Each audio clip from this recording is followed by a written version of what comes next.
Does your toddler fight sleep or get really silly at night or get kind of wired and cranky all at the same time? Well, that's not just a quirky personality trait. That is overtiredness. And once that overtiredness kicks in, bedtime gets 10 times harder. But don't worry, they've got 5 tips for you to help your hyper kid calm down for bed.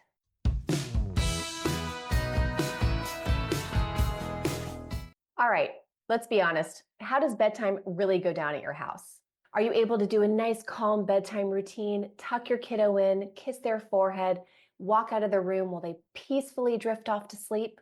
Or does bedtime turn into full blown chaos where your kid gets the energy of a professional athlete and they won't stop running around the house like the freaking Energizer bunny, demanding that they are definitely not tired? This behavior almost leaves you wondering, like, well, maybe they're not tired, but it's almost 9 o'clock.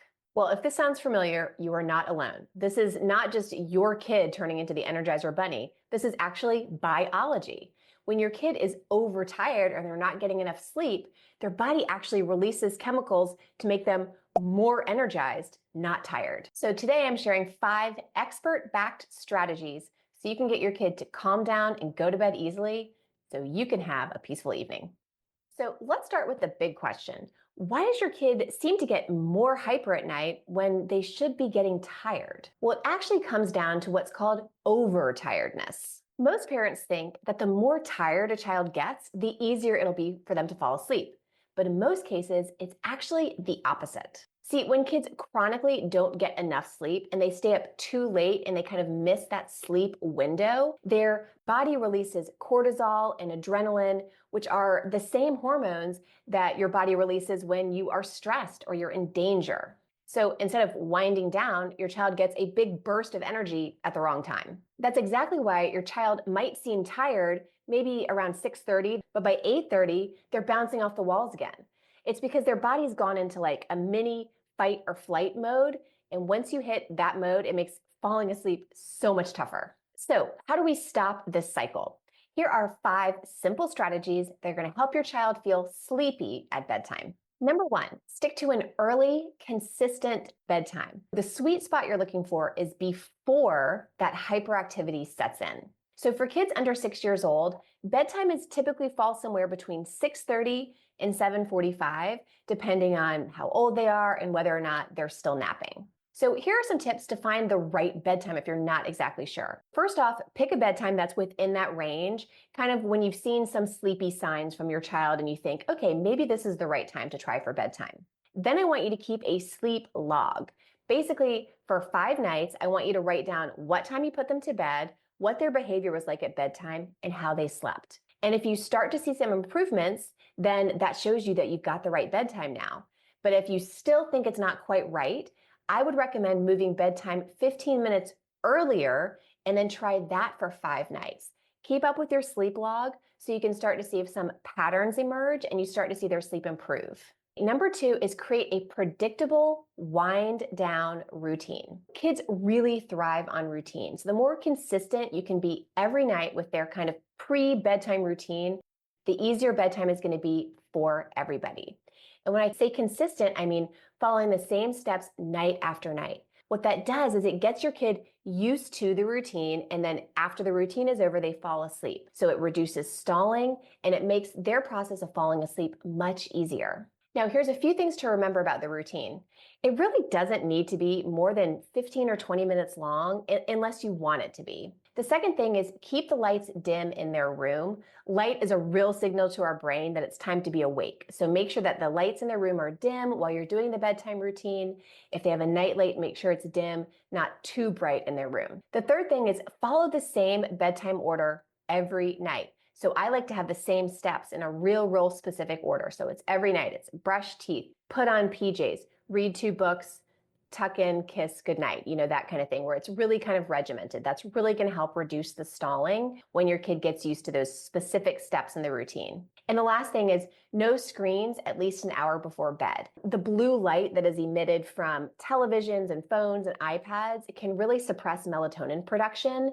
And melatonin is what helps our kids feel sleepy and actually get to sleep. So you want to reduce the blue light exposure about an hour before bedtime. Number 3 is use some calming breathing exercises or some sensory tricks to help your kids kind of calm down and calm their body. So if your child's already really wired, these tricks can be great to really just help ground them and get them calm. The first is a breathing exercise called candle breath. And basically tell your child to imagine they're holding a candle or they're blowing out some birthday candles. And so you want to have them inhale deeply and then blow out very steadily. Imagine that they're trying to blow out 50 birthday candles. So get a nice long exhale. That's kind of the goal with that candle breath.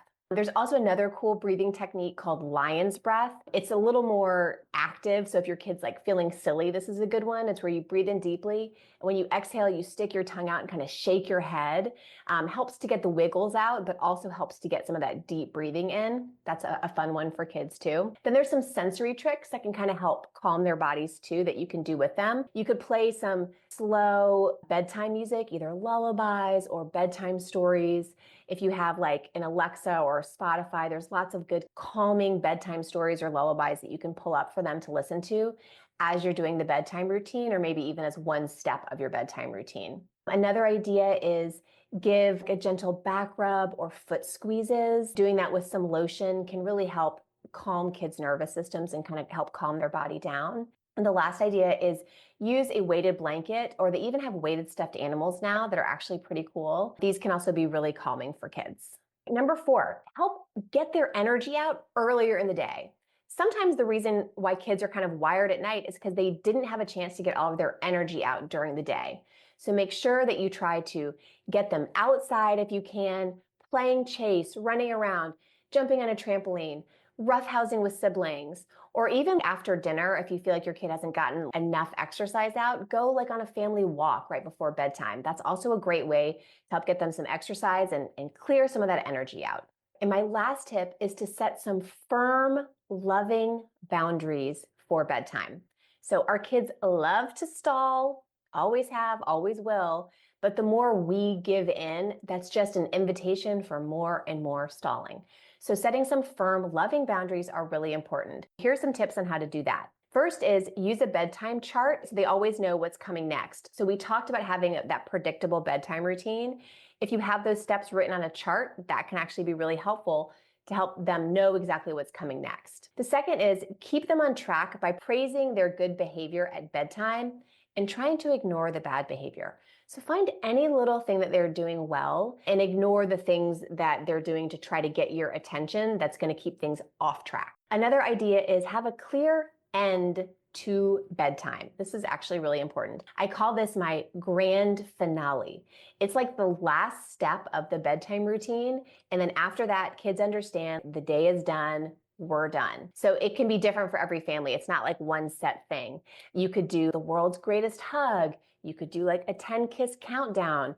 You could snuggle in bed for 2 minutes, whatever it is. It's just whatever you want for you and your child. It's just the last thing that your child knows, like after this, we're all done. Bedtime routine is done, day is done. And the last thing is no negotiating. I know that sometimes it feels nice to give in to our kids and give a little bit here and there, but the bedtime routine is not the place to do that because it's just going to invite them to ask for more and more things. So when they're begging for that third book, if your rule is only 2 books, it's best to just stick with that firm boundary and say, we're only reading 2 books tonight, buddy. Let's move on. One common mistake that I see parents make all the time is giving your kid too much attention when they get extra hyper. So remember, whatever we give attention to will grow. Our attention, I say it's like a watering can, and your kids' behavior are like little seeds. So whatever we pour our water on, whatever we pour our attention on, those behaviors are going to grow. So make sure you're not giving too much attention to your kids' hyper, crazy, chaotic antics. Make sure you're trying to focus on what they're doing right. To recap, the keys to a calm bedtime and a calm body for your child at night are: prevent overtiredness. Make sure you have a nice early bedtime. Stick to a predictable routine. Ideally, write it out on a little chart if you can. Use some of the calming techniques that we talked about to help regulate your kid's nervous system. Get their energy out early in the day so it's not all pent up and coming out at bedtime. And then hold those firm but loving boundaries at bedtime. I hope this video was helpful to you. If you loved it, don't forget to hit subscribe so you'll be the first to hear when my next video comes out. If you want more tips about those breathing exercises that I showed you, and you want to see me actually demonstrate some of them, check out this video.